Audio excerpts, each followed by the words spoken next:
यहाँ तक हम लोगों ने कल पढ़ लिया था, आज हम देखेंगे उसके आगे। ठीक है, नेक्स्ट जो हेडिंग हम लोग का है वो है determination of centre of gravity bye moment method. ठीक है, इससे क्या मतलब है, आघूर्ण विधि द्वारा गुरुत्व केंद्र या फिर परिव केंद्र का को ज्ञात करना। जैसा कि हमने इसी फिगर में अभी देखा था, पिछले वाले क्लास में भी देखा था हम लोगों ने किस तरीके से हम लोग फाइंड आउट कर रहे थे। ठीक है, तो यहाँ देखिए एक फिगर दिया गया है, वहां पे ये फिगर दिया गया, दूसरा फिगर ये दिया गया। ठीक है, तो फिगर सेम है। ठीक है, यहाँ पर दिखाया गया सेंटर ऑफ ग्रेविटी कहाँ पर है, बीच में है। ठीक है, और उसके बाद से इसमें जो डिस्टेंस दिखाया गया उसको पार्ट में डिवाइड करके फिर इसका सेंटर ऑफ ग्रेविटी ज्ञात किया है। आइए देखते हैं किस प्रकार से यहाँ पे बताया गया है। देखिए यहाँ पे लिखा गया है, नोट्स में बताया गया है, किसी समतल का गुरुत्वाकर्षण ज्ञात करने के लिए एक्स वाई अक्ष पर इस प्रकार रखते हैं। ठीक है, किसी भी समतल कोई भी ऑब्जेक्ट हो उसको अगर उसका गुरुत्वाकर्षण निकालना है तो एक्स और वाई एक्सिस पे से मान लेते हैं। एक्स समतल के नीचे किनारे और वाई समतल के बाएं किनारे से गुजरते हैं। ठीक है, इस तरीके से जैसा कि इसमें बता रखा है। एक सेकंड रुक जाओ, यहाँ फिगर नीचे ले छोटा करते हैं। जैसे कि यहाँ बता रहा है कि यहाँ 0 से एक्स के इधर और वाई के इस साइड यहाँ पे क्या रखा गया है, ऑब्जेक्ट रखा गया है। ठीक ना, तो इस तरीके से ऑब्जेक्ट मतलब कि फर्स्ट कोऑर्डिनेट में ऑब्जेक्ट को रख लेते हैं। ठीक है, इस प्रकार संपूर्ण समतल एक्स वाई के पहले यानी कि फर्स्ट कोऑर्डिनेट में स्थिर हो जाता है। ठीक है, यानी कि जो भी ऑब्जेक्ट का हमको centre of gravity find out करना होगा उसे हम लोग फर्स्ट कोऑर्डिनेट में रखेंगे। इसके बाद है इसमें सभी भागों के केंद्र एक्स और वाई से दूरियां निगेटिव हो जाते हैं। ठीक है, जैसे कि यहाँ पर देखेंगे एक्स भी निगेटिव हो गया। ठीक है, लेकिन वाई जो है वाई भी यहाँ पर निगेटिव बताया गया है। ठीक है, निगेटिव हो जाएगा। चित्र के अनुसार समतल को विभिन्न नियमित भागों में विभाजित कर लिया गया है। ठीक है, इसको क्या किया गया है, डिफरेंट पार्ट्स में डिवाइड कर लिया गया है इस प्रकार से। ठीक है, आप सही भागों का क्षेत्रफल ज्ञात कर लिया गया है और जितने भी पार्ट्स हुए हैं, ठीक है, उनके क्षेत्रफल मतलब कि एरिया को निकाल लिया गया। जैसे कि यहाँ तक के एरिया को A1 कर दिया गया है, इसके एरिया को A2 कर दिया गया और इसके एरिया को A3 का दिया गया है। ठीक है, जितने पार्ट हैं उतने एरिया हम लोगों ने फाइंड आउट कर लिया है। आगे बताया गया किसी क्षेत्रफल का वाई अक्ष पर गुण। ठीक है, अब जो एरिया A1 है, A2 है और A3 है उसका क्या कर रहे हैं, आघूर्ण ले रहे हैं, मूवमेंट ले रहे हैं वाई एक्सिस के अबाउट।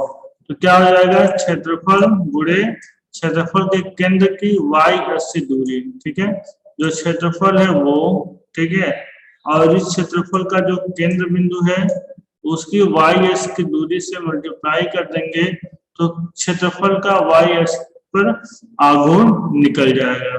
ठीक है, इस प्रकार से वाई अक्ष के अबाउट है मोमेंट निकाला गया है। आगे बताया गया क्योंकि समतल के गुरुत्व केंद्र पर समतल का समस्त क्षेत्रफल स्थिर होता है। ठीक है, यानी उसके गुरुत्व केंद्र पर ही क्या होता है, तो उसका भार स्थिर होता है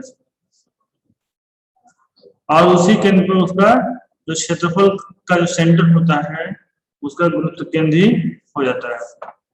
आगे देखिए, इसलिए आघूर्ण के सिद्धांत के अनुसार संपूर्ण क्षेत्रफल का वाई एक्सिस का मान समतल के सभी भागों के योग के बराबर होता है। ठीक है, इसका क्या मतलब है, इसका मतलब यहाँ समझ लेते हैं हम लोग। इसका मतलब यहाँ बताया गया है जो उसका क्षेत्रफल है A1 plus A2 plus A3 उसमें x का मल्टीप्लाई कर देते हैं तो उसके बराबर हो जाएगा। तो हो जाएगा A1 x1 plus A2 x2। x1 क्या चीज है, क्षेत्रफल A के सेंटर से x एक्सिस से डिस्टेंस। ठीक ना, A2 into x2 plus A3 into x3। ठीक है, इसको समझने में थोड़ी समस्या आ सकती है लेकिन आगे ये चल के क्लियर हो जाएगा। अब देखिए यहाँ पे क्या किया गया, इसका डेरिवेशन करके फॉर्मूला को निकाल लिया गया है। यहाँ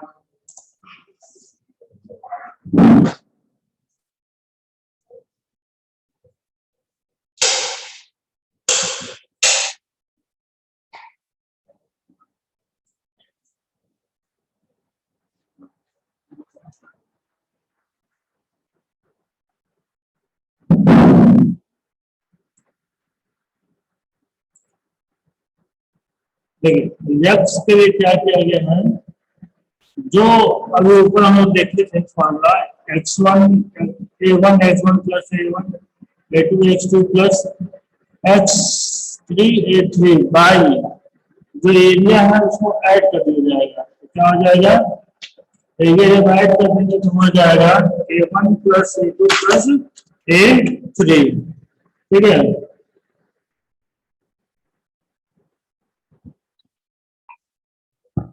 ऊपर वाले को क्या लिख सकते हैं, समेशन लिख सकते हैं।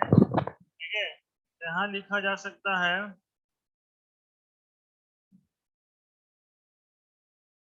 देखिए एक्स बार निकालने के लिए X bar equal to summation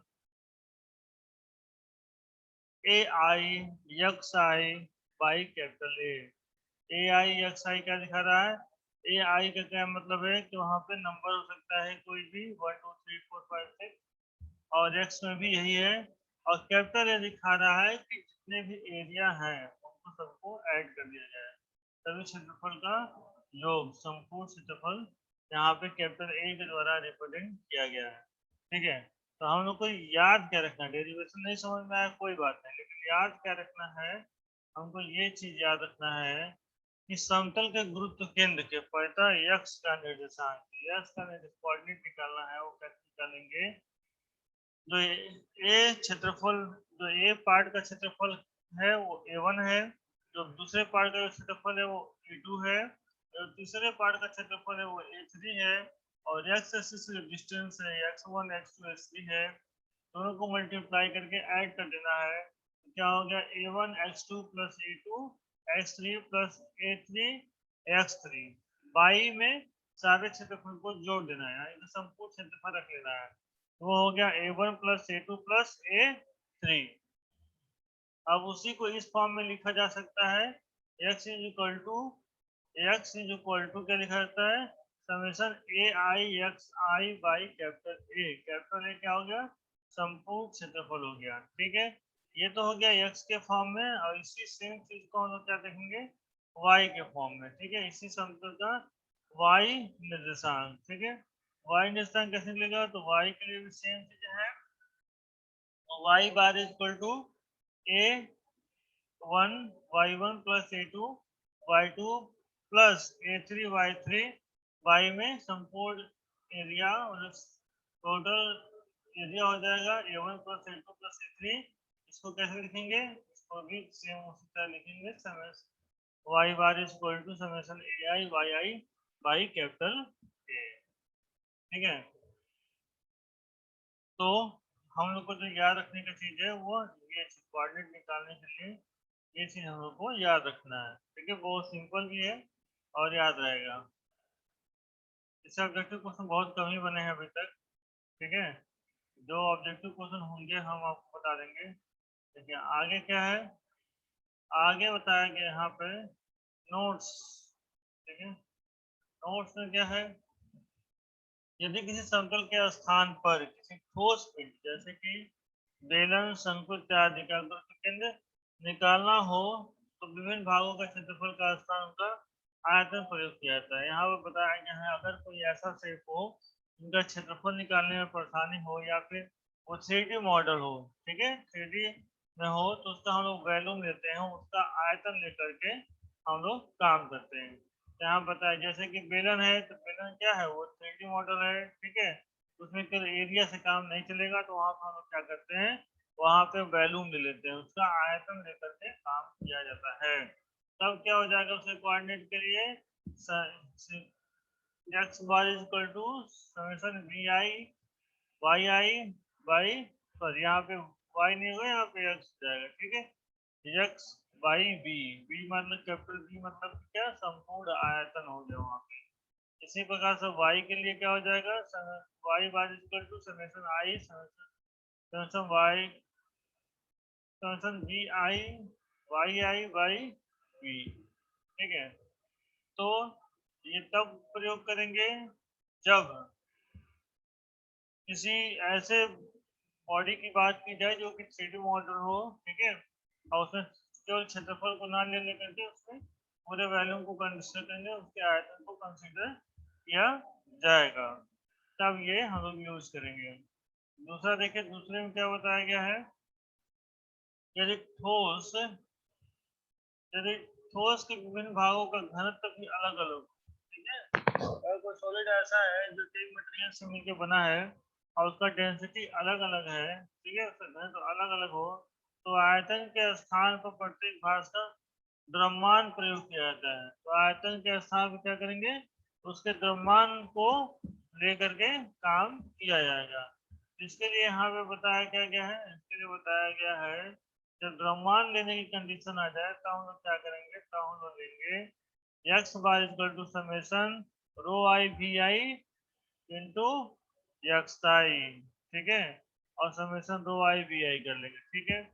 इससे क्या निकल जाता है, मास निकल जाता है, उसका द्रव्यमान के को लेकर चलेंगे, ठीक है।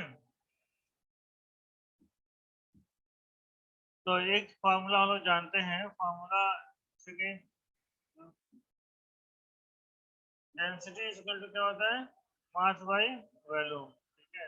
डेंसिटी को रो से रिप्रेजेंट करते हैं, रो का सिंबल तो इसमें है नहीं, ठीक है, डी से सिंबल लेते हैं, D equal to mass by volume, ठीक है,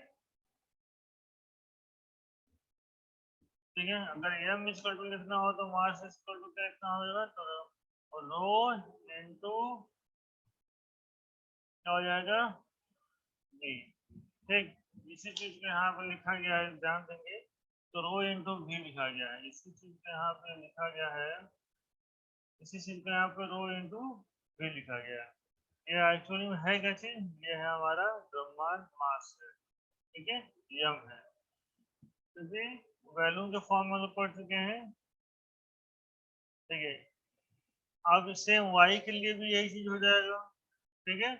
और इसको शॉर्ट में लिखना चाहें तो summation M I Y I by capital M, ठीक है, ये शॉर्ट में लिख सकते हैं। एक्स के लिए भी यह है summation M I X I by M, ठीक, यहाँ भी हो गया। तीसरा केस देखते हैं, तीसरा केस में क्या बताया गया है, तीसरा केस में ये बताया गया है, यदि उपरोक्त सूत्र को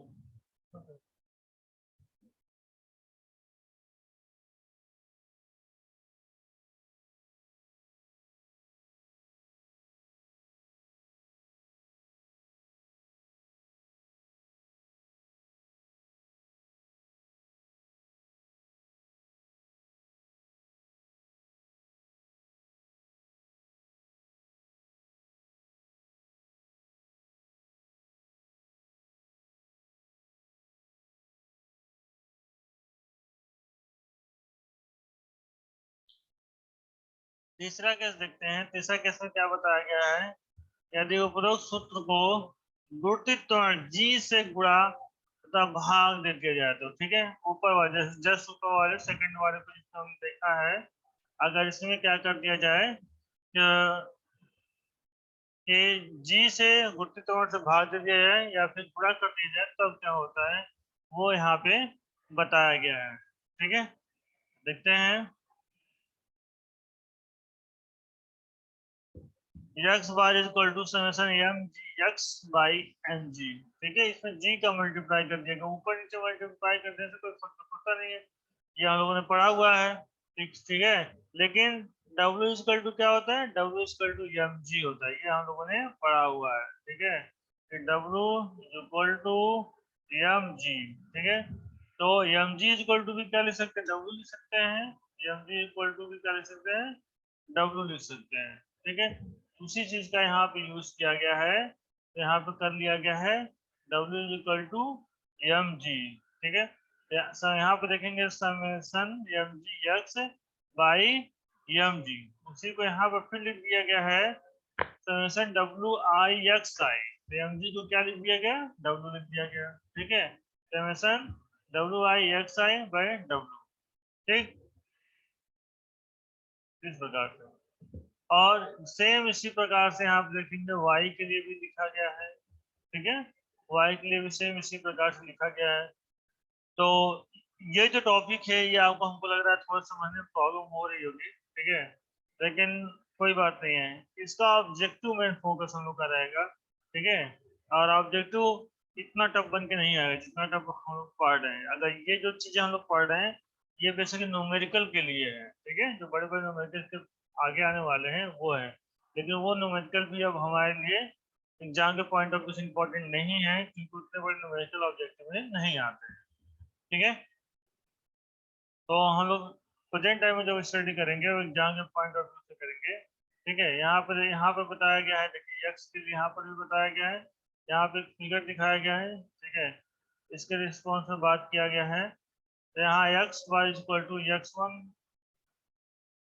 a1 x1 minus x2 a2 by a1 minus a2, ठीक है, यहाँ पे ये लिखा गया है।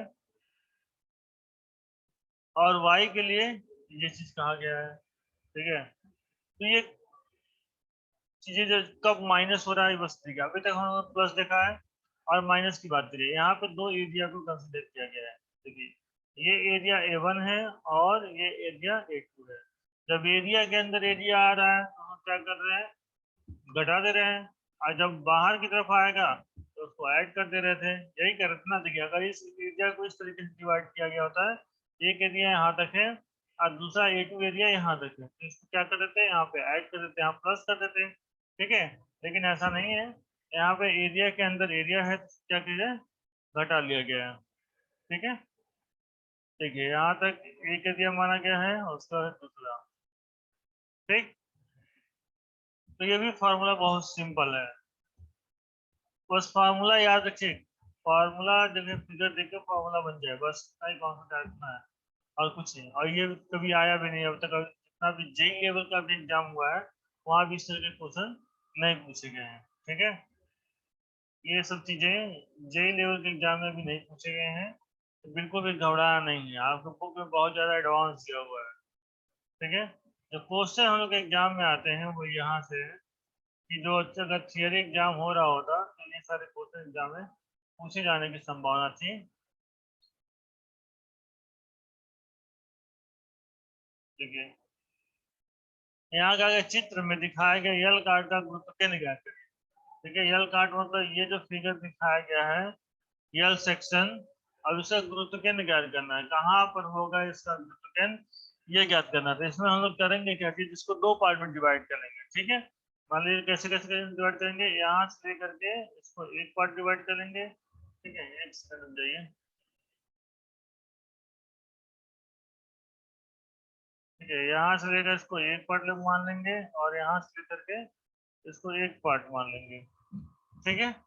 तो दो पार्ट हो गया, पहले एक पार्ट का निकालेंगे फिर दूसरे पार्ट का निकालेंगे, फिर फॉर्मूला अप्लाई करके हम लोग एक्स और वाई से उसका डिस्टेंस निकालेंगे सेंटर ऑफ ग्रेविटी का कैसे आ रहा है। जैसे कि यहाँ पर देखेंगे एग्जाम्पल में यहाँ पर दिया गया है आयत A B C H, A B C H, ठीक है, यानी कि वन वाला, ठीक। और दूसरे में बात किया गया है आयत क्या चीज, एच डी पी एफ, ये नीचे वाले दूसरे की। पहले ऊपर वाले क्षेत्रफल क्षेत्रफल निकाला गया है, क्षेत्रफल कितना आया है, इसका एरिया निकाला गया है, कितना आया है A1 10 इंटू 120 - 10, जो फाइनल ये आया है 1100 mm², ठीक है। और एक्स वाई एक्सिस दूरी कितनी है, एक्स के पास 5 mm है, वाई के लिए ये, और यहाँ दूरी कितनी है y1 के लिए 65 है, ठीक है। ये कैसे आया है ये भी देख लेते हैं हम लोग। एरिया निकालना तो हम लोग जानते हैं ना किसी आयत का, इसकी चौड़ाई कितनी है 10 है, ठीक है, और इसकी चौड़ाई कितनी 10 है। तो यहाँ से इसको घटाएंगे 120, मतलब कि यहाँ से यहाँ तक का जो डिस्टेंस होगा, तो यहाँ से लेकर के यहाँ तक का जो डिस्टेंस होगा कितना हो जाएगा 111, और चौड़ाई कितनी है 10, तो 111 गुणे 10, तो एरिया कितना आ गया 1100 mm², ठीक है। तो ये आ गया, इसी प्रकार से अब क्या करना है, अब ये करना है x से y से डिस्टेंस निकालना है। ठीक है, तो हम लोग क्या पढ़े अभी, किस तरीके से इसको रखना है कि इसको x एक्सिस के इधर रखना है, ठीक है, और इसको फर्स्ट कोऑर्डिनेट में रखकर सॉल्व करना है। तो ये x हो गया, एक y हो गया, ठीक है। तो इसका सेंटर ऑफ ग्रेविटी कहाँ पे हो सकता है, इसका सेंटर ऑफ ग्रेविटी ये क्या है 10 mm है, तो इसके आधे पे हो सकता है, 5 mm पे हो सकता है। तो y से दूरी कितनी है, y से दूरी कितनी है, y से दूरी है हमारा 5 mm, और वो दूरी किस पे आएगा, x पे आएगा। तो x1 इक्वल टू कितना लिया गया, 5 mm। ठीक है, अब बात करते हैं y के लिए। ठीक है, अब इसका डिस्टेंस कहाँ पे आ रहा है, इसका सेंटर कितनी दूरी है, 40, ठीक है, 65। अब इसको निकालने के लिए फॉर्मूला लगाया गया है 10, जो 10 है वो, और 120 माइनस 10/2, तो जो फाइनल आ रहा है वो कितना आ रहा है, y के लिए 65 है। यानी x एक्सिस और y एक्सिस से जो हम लोग निकाले, कहाँ पे काम कर रहा है सेंटर ऑफ ग्रेविटी, x से 5 mm की डिस्टेंस पे, y से 65। ठीक है, अगर एक्सिस से देखेंगे उल्टा हो जाएगा, ये y से 5 mm पे और x से 65 mm पे ये काम कर रहा है। ठीक है, और यही चीज यहाँ पर दूसरे वाले के लिए भी निकालेंगे। दूसरा वाला जो हमारा एरिया है, इसके दूसरा वाला जो हमारा एरिया पूरा है ये वाला, इसके लिए निकालेंगे। तो एरिया निकाले, पहले 400 में आया, फिर y एक्सिस से दूरी निकाले 20 आया, और x निकालेंगे 5 आया। ठीक है, और सारे वैल्यू को यहाँ पे पुट करेंगे। देखिए x बार के लिए, a1x1 plus a2x2 by a1x2। ठीक है, जो फाइनल हम लोग सेंट्रल उसका निकाल रहे हैं, कोऑर्डिनेट निकाल रहे हैं जहां पर सेंटर ऑफ ग्रेविटी वर्क करेगा, फाइनल निकालने की जब कोशिश कर रहे हैं, तो x बार निकालेंगे और y बार निकालेंगे। जब x बार निकालेंगे तो हमारा आंसर आ रहा है 9 mm, और जब y बार निकाले तो उसका आंसर आ रहा है 45 mm। ठीक है, तो कोऑर्डिनेट कितना आ गया, 9 और 49। ठीक है, 9 और 49, वाई एक्सिस पे कितना आएगा, 49, और इस पे 9। कहीं यहाँ पे कहीं जो है, यहाँ पे कहीं उसका जो सेंटर काम कर रहा होगा, यहाँ पे कहीं जो गुरुत्व केंद्र काम कर रहा होगा। यहाँ से 45, 45, 45 क्या दिया है, यक्स से यहाँ और वाई से 45 यहाँ पे कहीं आएगा, 45 लोग यहाँ पे कहीं काम करेंगे। ठीक है,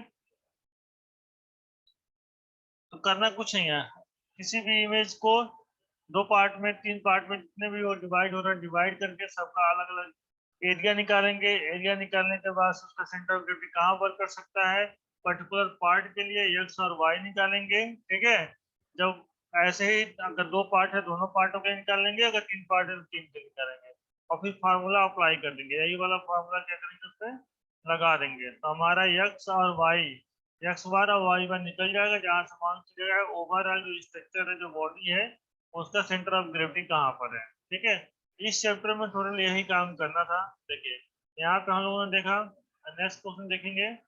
नेक्स्ट क्वेश्चन में दूसरा इमेज दिया गया है, और इसके साथ इसमें भी यही फाइंड आउट करना है। ठीक है, इसमें भी यही चीज निकालना है कि फाइनली जो है इसका सेंटर ऑफ ग्रेविटी कहाँ वर्क करेगा। इसमें तीन पार्ट है, पहला 1, 2 और ये तीसरा। तीनों का अलग अलग पहले एरिया निकालेंगे, तीनों का एक्स और वाई अलग निकालेंगे, फिर फॉर्मूले पर रख करके इसका फाइनल निकालेंगे। देखेंगे आंसर, तो सोल्यूशन देखते नीचे एकदम सेम इसी प्रकार से इसको सॉल्व किया गया है। ठीक है, देखिए तीनों का क्या किया गया, यहाँ पर टेबल बना कर लिया उसने। ठीक है, तीनों का क्या किया गया, एरिया निकाला गया है। ठीक है, एरिया निकल गया, तो समेशन करके कैपिटल ए निकाल लिया। ठीक है ना, केंद्र से दूरी y के लिए डिस्टेंस निकाल लिया, सबका y का डिस्टेंस निकाल लिया, और सबका ए y निकाल लिया। वैल्यूम के काम बनाकर सॉल्व देता हूँ। ठीक है, तो यहाँ पे केवल वाई पूछा होगा तो वाई निकाल लिया, अगर एक्स पूछा तो एक्स भी निकालना, ठीक है, क्वेश्चन के अकॉर्डिंग। लेकिन आपको बिल्कुल परेशान होने की जरूरत नहीं है कि ये चीजें हम स्किप कर रहे हैं। स्किप इसलिए कर रहे हैं कि केवल आपको थियरी से मतलब है आप, ठीक है। अगर न्यूमेरिकल आना होता तो न्यूमेरिकल हम पूरा ए टू जेड जैसे पहले वाले चैप्टरों में कराया गया है वैसे हम करा देते हैं, लेकिन ये आएगा नहीं आपके एग्जाम में अब, ठीक है। आपके एग्जाम में अब ये ऑब्जेक्टिव क्वेश्चन में नहीं आएगा। तो इसका दो पार्ट है, तो दो पार्ट में इसको करा सकते हैं, ठीक है। इसी प्रकार से इसका तीन पार्ट है इस क्वेश्चन में, तो तीन पार्ट में इसको कर सकते हैं,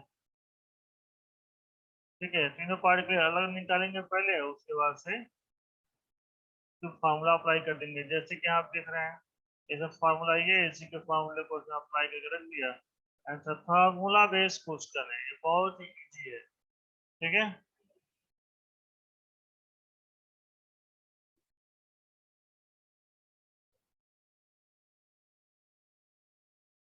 इसके बाद से बस न्यूमेरिकल ही है, केवल न्यूमेरिकल ही पढ़ना है। इसके बाद से चैप्टर पूरी तरह से समाप्त हो जाता है, ठीक है। और जो मेन हाइलाइट्स क्वेश्चन लास्ट में आपके चैप्टर में दिया भी है, क्या चीज़ आपको याद रखना है, ये चीज़ यहाँ पे दिया गया है।